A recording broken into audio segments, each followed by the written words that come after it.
I am so excited for today's video, as this is one of those days where I get to push myself as an artist and go further than I thought was possible, as I try to emulate the one and only, the legendary Alex Ross, one of my personal heroes and favorite comic book artists of all time. Let's not waste any more time and get into today's awesome video.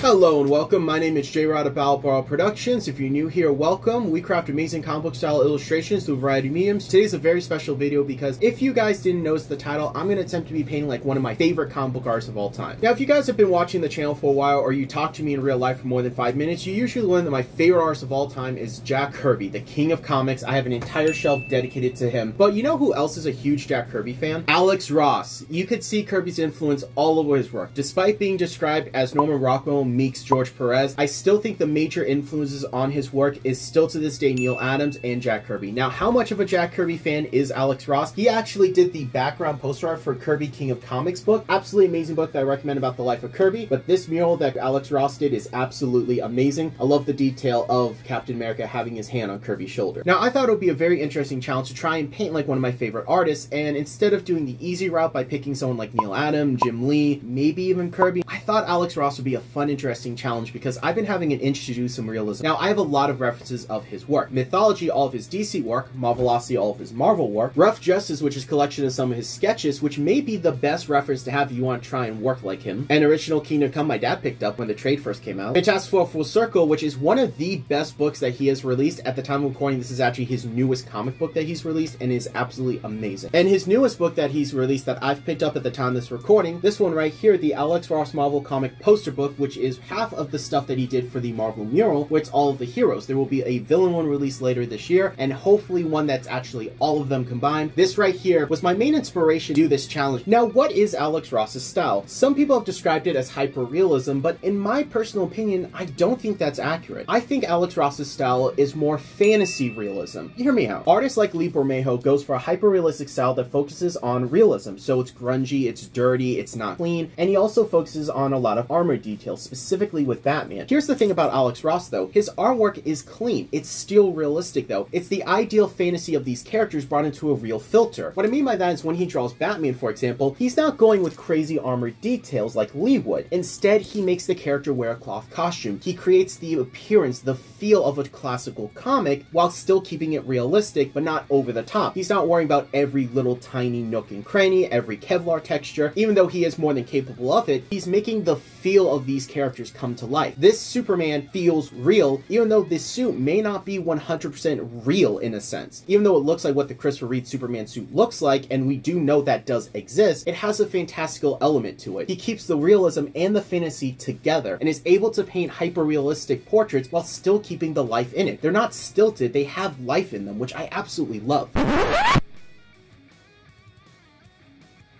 Now that we've identified what Alex Ross's art style is, let's talk about his process so that we can try and emulate it. And his process is really unique as it's all done by hand, all traditional, no digital. In fact, in interviews, he's talked about how he doesn't even have an email. And so if you want to get a hold of him, you have to get a hold of his wife. Also, he's talked in interviews that he absolutely hates Venom. And I find it funny that I'm wearing a Venom shirt right now to make this video. Now, the step one of the Alex Ross process is images and research. He is a photographer and takes pictures of his actors in costume, then take pictures of busts that he has sculpted of these characters, because he has a Batman, a Thing, a Superman, and other busts that he's made, and using that as another reference by matching the lighting. He also uses action figures that he's made and other things too to get that look. Also takes photo references of different materials so he can see how light shines with it. In an interview, he talked about how he found a perfect material for Daredevil that absorbed a lot of the light for the heavy shadows while still being bright red, which is really interesting. Afterwards, he does a series of sketches, and they all start with pencils. That's right, he pencils everything before painting, which is a good base to have. Now, this is Rough Justice, which is a collection of his sketch work with some really cool and unique designs, but it really does a good job getting you in the thought process that he has when he's sketching these characters, from his photo references or from his mind, which is really cool and interesting. And then Alex Ross's final step after all the research and the penciling is what brings his piece to life, and that's the gouache work. Now, this specific page here that I pulled shows you the original pencils and then the final gouache work, and you can see how it comes to life. The pencils are his guide, but his gouache is what makes his piece look so good. It's the lighting, the form, the textures, everything he is employing is done through the gouache to make it come alive. And yes, the pencils are incredible. Yes, they look amazing, but it's that mastery of his craft of gouache that allows him to bring these characters to life. And the man is a master of his craft. Now, in all honesty, I can take this discussion even further. I could talk about more of his influences. His mom was an extremely famous fashion designer for years, and that definitely influenced his work. I can also talk about his brush techniques, the brand of paint that he uses. I mean, we did talk about gouache, but what type of gouache does he use? On top of that, there's so much more about Alex Ross, because listening to him in interviews, you see the genius that he is. He went to school for art, and he is a master illustrator. The fact that he is able to do what he does and have these amazing just bursts of inspiration just casually dropped in an interview is insane. The man is truly a art master. However, as much as I've been talking about him, this video is me trying to emulate and try and paint in his style. So what are we going to paint? While it's extremely easy and tempting for me to paint one of the hundreds of characters that Alex Ross has painted himself, I mean, the first thing that came to mind for this video was Batman, mainly because I also have the Alex Ross Batman action figure, but that would be kind of a cheat in my opinion.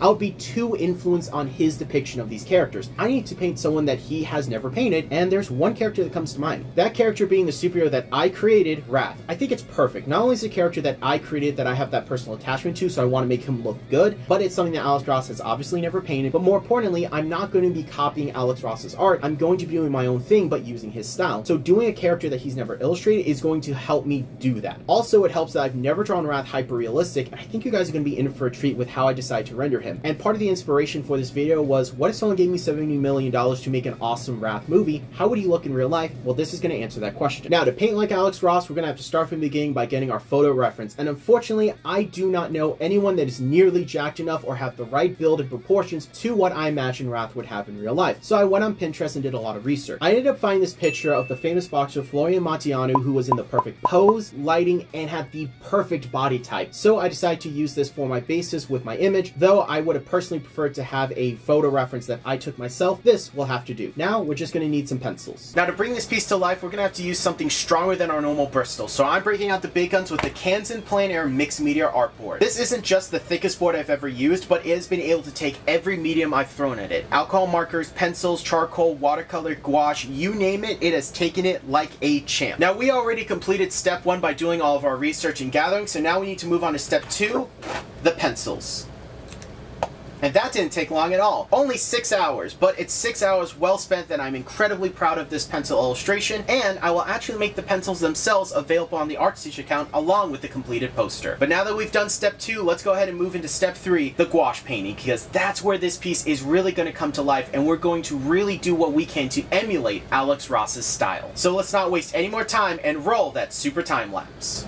Making this piece of art was definitely a challenge, and it really did give me a brand new appreciation for Alex Ross's art and his style. And that's something I want to highlight real quick, is that I did my research. I watched the interviews, I read his books, I watched his time lapse, I studied and did everything I could, and I felt like I had a good understanding of things. I felt like I'm ready, I can tackle this, I can do this. And it wasn't until I actually started putting the gouache to the page that I realized I made mistakes from moment one. You know, I'm looking at this project 12 hours in, 6 hours of penciling, 6 hours of gouache work, and I have something that I'm not proud of. I have something that I genuinely hate. I do not like how this painting looks. This is not at my standards that I have for you guys. A lot of my coworkers, a lot of my friends, my family, Sarah have been saying like, hey, this is good, but I know it's not. I'm not happy with the product, and at the end of the day, I think that's the important part, is I'm not making this as a commission. I am making this for myself, and I'm not happy with this piece. And that sucks because I'm over 12 hours into this project, and I'm gonna start over. I made a lot of mistakes when I went into this project, and I have learned from them. One of them being my pencils were way too light for the effect I was going for. They were overpowered instant I put any gouache on the page. I also made a mistake for not doing some washes and an underpaint. Now that I know this is what I need to do, this is what I should have done, this is what I can do, I'm gonna start over, and we're going to tackle this again. So let's go ahead and look at what I have right now and figure out what we can do to improve it. So it's the next day, I got some coffee, I am ready to tackle this with fresh eyes, and I have to say, I don't hate this piece anymore. When I first looked at it, I hated it. I thought it was the worst thing I ever did, and I think part of that is because the purpose of this piece was not met. Every piece of art I make has a purpose. Rather, it's to make something that looks cool, or just to push my anatomy, push my art, try something new, try a new medium. Every piece of art I have made has a purpose. Even if it's something simple as just to practice inking, it has a purpose. And since this piece didn't meet that purpose, I really hated it. Part of me still kind of hates it, but there are things I like. For one, this is essentially my rough draft. This is a learning opportunity. This is a learning experience. That is disappointing. That is really disappointing that it just didn't work. But the red worked. The red looks good. This is exactly what I was going for. The muscle looks good. It's just too washed out. And what I realized, and what I mentioned in the time lapse, is that Alex Ross's pencils are super dark. And you can see he's putting these extreme values in there because the gouache is so opaque. You need to have that so you can still have that base to it. And that's what I didn't realize, because as soon as I went in to put any gray, I washed out the detail. So that left me thinking, what do? I need to do a ton of muscle work. The idea is that the suit is a living muscle, and that it has that texture of if you took a human, you skinned them, you just had the raw muscle, that's what that's supposed to look like. Looking at it, I thought, you know what? I need to do some tests. So I grabbed a scrap piece of the same board, and what I found was that pretty much anything that was below a 2H was going to be too dark to see. Then I thought, well, let me go with some other ones. So I tried my Blackwing, my 7B, my B, and my Fs, and they were dark enough to see, but they were super soft, so they ended up bleeding all over the place. So then I thought, you know what? That leaves me with ink. I did a swatch of Micron, Tombow, and Zebra, and while Tombow and Zebra did pretty good for the most part, Micron did better. Specifically a Micron 01 or 02, and the reason is because the lines would be thick enough where you could still see them in the wash. No matter how light the wash is, it will be still visible, but still be intense enough where the dark areas of the wash would work really well. So that's what I learned from this. And I also tried some different techniques where I did a base of red and then a base of black. That worked well. That really gave it a lot more warmth and life. So I'm like, you know what? This is what I'm going to have to do. So now that I got that figured out, the next step is to try again. I still have 8 of these boards left. I can definitely make it work. I also have some tracing paper that I'm going to use to transfer this nice print that I had made to a new board. Now, I did make it oversized so I can cut it out and get to the right shape, because if I actually print it out at the 12 by 16, you would get a ugly border that I didn't want in the art. So instead of worrying about scaling issues, I'm just going to cut it, but I did get this printed just in case something goes wrong. I at least have something that I can still use if I messed it up cutting it out. So we'll cut this to size, transfer it over with tracing paper because I don't have any transfer paper, but I think doing that's going to help me just kind of get that muscle memory back, get me back in the right place. I feel like I failed. I feel like I just messed this entire thing up, but that isn't the case. This was a learning opportunity. This was me learning the style and doing something that is very out of my comfort zone. But now that I know what I'm doing, now that I have a better idea of it, I'm ready to go in. I'm ready to tackle this. I was going to try and do this Alex Ross's way, which is just pencils, but I'm an inker. Ink is my medium. Ink is my jam. And I realized I should have been using ink from the start. That really would have solidified everything to the point where I could go in and now do the gouache work. So that's what we're going to do. We're going to bust out the ink. We're going to make this a little bit of our own, a little bit of Alex Ross, but I am not ready to give up on trying to paint like one of the greatest comic book artists of all time. I'm going to try one more time. So let's go ahead and roll that super time lapse.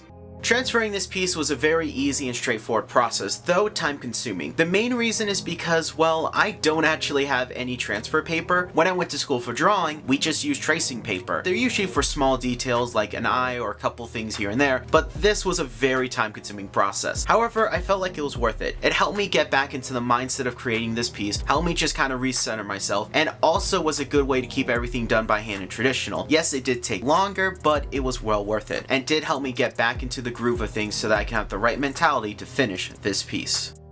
Inking this piece was incredibly fun and the relaxing part of the project that I need. I've always found inking relaxing and this was no exception. Though I do want to highlight some specific things that I did that were different from the previous one. For example, I decided to use only Fineliners. The reason for that was pretty simple. Normally if I'm inking I like to use my dip pen, but the Fineliners were a better option in this case. Not only would it give me a better and more consistent line, but the actual ink itself within the Micron is special archival ink, which is really good because not only is it waterproof and alcohol marker proof, but it's fade proof proof and it dries very quickly while still keeping a solid black. Plus, I actually wanted my consistent lines in there. If I used my dip pen, it would have been very easy to have a lot of uneven lines, and I'm going to do a lot of the rendering, a lot of it bringing to life during the painting stage. And while I do want to have a lot of line variety in my normal comic style illustrations, this is a scenario where I don't want to have that because a lot of the rendering is going to come in through the painting work. So that's why I just want to address that real quick. Also worth noting, the fineliners that I used, I only used 4, a 05, a 03, a 01, and a 005. The reason was pretty simple. Most of my initial lines were actually done with the 03, though I did go in with the 05 to thicken out a couple lines to help make them more distinct, and to add a little tiny line variety, just enough to really help with some of the areas to stick out where it was absolutely necessary. I then decided to use the 01 as my main tool to go in and do the liner. The main reason was pretty simple. It was the second thinnest line I could get without actually worrying about it being overpowered. You see, in my test works, I found that the 005, which is the smallest one they make, was too small, but the 01 was perfect. It gave me thin lines that layered really well, but could still be seen through a couple different layers of washes, while the 005 did get lost in that case, so that's why I ended up going with that. However, I did decide to go with my 005 to add a couple extra lines here and there, and to keep everything tight, not to help darken areas for the shade work, as I was going to do that all in the painting process, just to help fill in some of the spaces that I felt like needed a little extra work. And this process did take a bit. It took over 5 hours to do, but it was well worth it. The ink work came out great, and the only real hard part of this piece was the chest. Not only because I have the symbol there, but because I have to have it pulled to a specific point and had to break out a ruler to do. I really enjoyed the process, don't get me wrong, but out of everything, it was the most time-consuming and tedious. I also didn't just use ink during this rendering process, I used a combination of different pencils as well. Mostly my HB pencil to go in and add a good gray tone in everything, but I also made use of my 4H, my 6H, and my 2B. The 2B and the HB came really handy when it came to doing the wing work, which I did the exact same way that I did before in the original piece. And that was done by taking the HB pencil and just applying a basic layer. I then used the 2B to darken certain areas and then brought out some blending tools and sticks to blend and smooth it out. After I did that on both sides, I took my electric eraser and went in to do the highlights of the leather work to really sell that wing membrane leather look. I then took my Tombow knock and just finished and cleaned everything up, and it came out looking really good. I then double checked the piece to make sure everything was good, all the values were in, and everything was where I wanted it to be before I started doing the painting. While the rendering process was again time consuming, being over 5 hours, it was definitely time that I needed to just relax and get back in the mindset, and inking, as I've mentioned multiple times in this channel and probably multiple times in this video, is incredibly relaxing for me, so this was exactly what I need to get back in the right mental state to finish this piece, make it as good as I possibly can. So let's go ahead and take a look at the rendering all completed.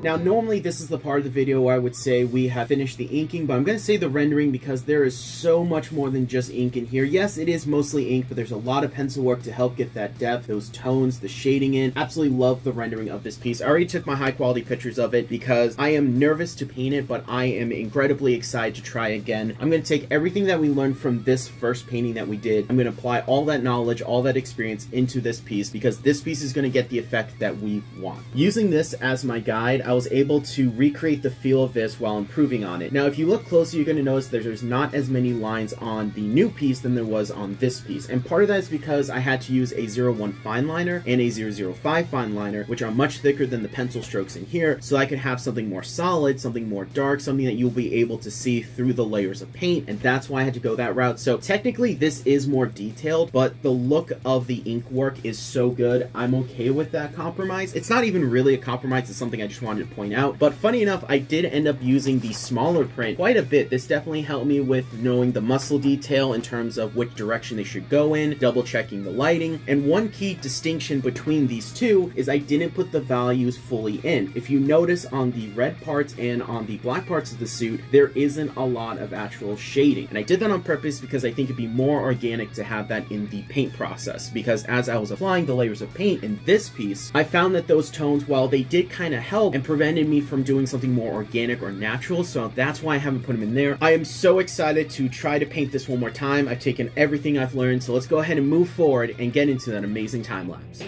To say that I was incredibly nervous in making this piece is a massive understatement because, yeah, I was super nervous. But I pushed through it and I took all the lessons that I learned from my first attempt. And I was able to emulate one of my favorite artists of all time in my own way. This was not just a challenge, this was me going further than I thought was possible once again. One of the major mistakes that I made in my first attempt was not having a solid enough foundation. While the pencils were good, they were far too light and the detail was instantly washed away. So going in with ink gave me a solid foundation to work off of and set me up for success. And the second major takeaway that I got from the first piece was the importance of the underwash. Now I went in and did two washes. One was to add warmth to the piece while the other was to darken everything. So red being my first layer of wash was very important to keep everything warm and add this life element to it that would be lost if I did it reverse or didn't use red as my base. The red gouache was watered down quite a bit so it looked almost pink, but it would still work as a really nice extra layer for darkening areas without losing detail. So red would actually help to darken it because it was darker than the white of the paper, but still much lighter than the charcoal gouache. And that's another thing I want to highlight is I did not use black gouache in this piece. The reason was because it would give me really nice dark tones without being too dark or too gray. That's one thing about black gouache, it's very easy to have it be too black or too gray and very little in between the two. So the liquid charcoal was a great way for me to get those really nice tones, those really nice values, and that really nice charcoal look without having to compromise anything. Now I want to mention that dry time and color mixing was a major factor in this piece because I mixed a lot of my own color. I prefer a wet on dry method when it comes to coloring, and with gouache being a water solvent medium, it's very easy to go wet on wet and kind of ruin some of the underlayers. I also want to point out that while it wasn't apparent on camera, I really had a lot of fun mixing the colors for it. I only limited myself to 5 gouaches for this piece. The aforementioned liquid charcoal and of course some white gouache for cleanup work and diffusing. I also want to shout out Utrecht's Flame Red as a really solid red to use, along with my favorite gouache Winsor Newton, Azalea Crimson, and my favorite red Windsor Red to do this piece. And using only those 5 gouaches, while it seems limiting, I was able to do everything I needed to do and it limited my palette in the perfect way. I was very tempted to bring out some blue gouache to add a little bit of shading. I felt like it would have been too distracting. So just sticking with the red, white, and black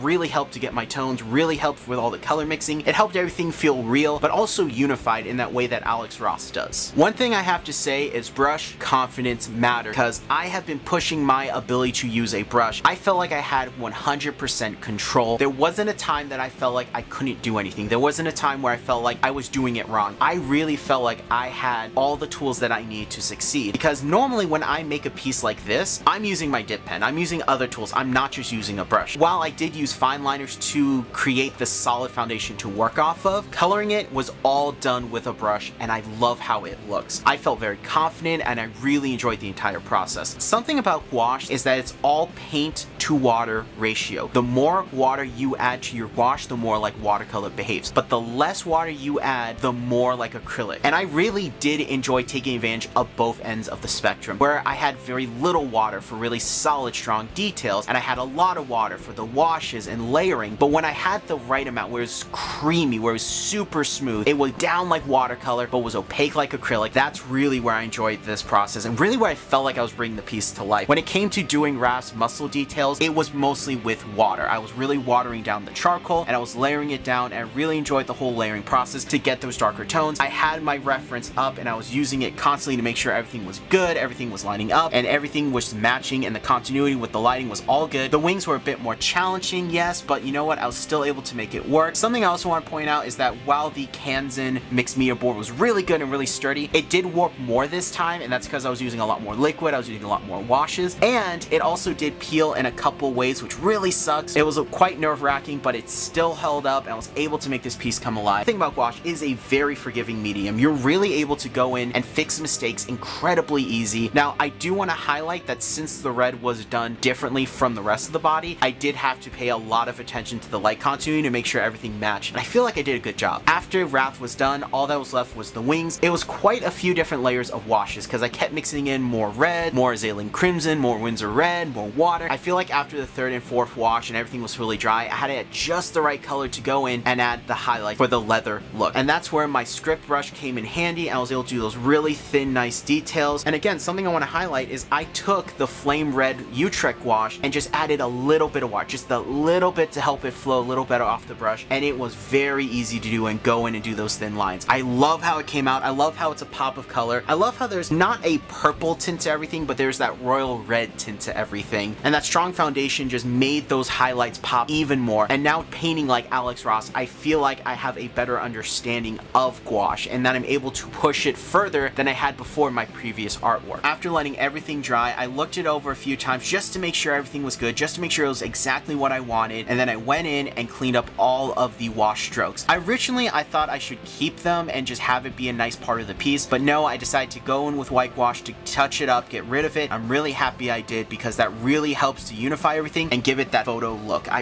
really love how this piece came out. I'm really proud of this piece. I feel like I've pushed myself further than I thought was possible, and I really do feel like this is something that, while it's still not at the same level as Alex Ross, it definitely is at my new level that I have. I definitely feel like I have elevated my artistic skills. I feel like I was able to capture that feel, and I love how this piece came out. So let's go ahead and take a look at this piece in all its finished glory.